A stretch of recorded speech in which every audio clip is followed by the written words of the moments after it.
This is Algebra 2, reviewing for our second semester final, Unit 11, Logarithm and Exponential Functions.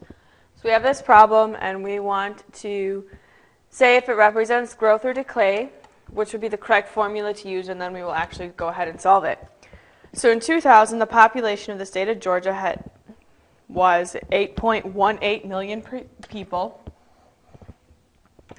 The state is growing at a constant rate of 1.9% per year. In what year will Georgia's population reach 12 million?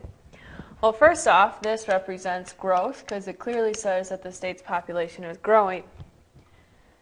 It has a constant rate of 1.9% per year. Because it has a constant rate, that means we're going to use the formula y equals a, 1 plus r to the t.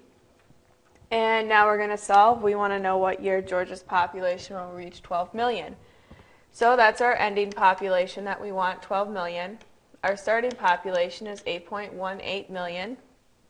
And then we have 1 plus a rate of 0.019 to the t.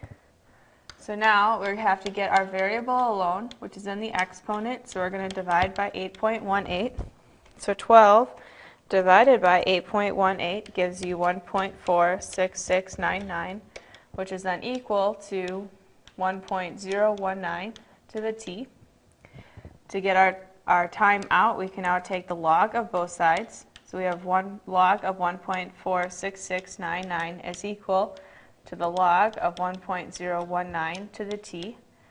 Exponent now can be multiplied out in front. So we have the log of 1.46699 is equal to t times the log of 1.019.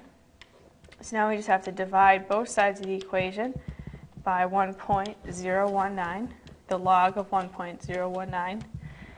So when we take the log of our 1.46699 and we divide it by the log of 1.019, we end up getting a time of 20.36 years. And the question was actually asking in what year. So if we start off in the year 2000 and 20.36 years later, we would end up reaching 12 million people. Well, 2000 plus 20.36 would be somewhere in the year 2020. We should reach that population. You could also answer this question by saying by 2021, the population will be that because it will happen sometime in that year. But the question does specifically say in what year, so we would say in 2020.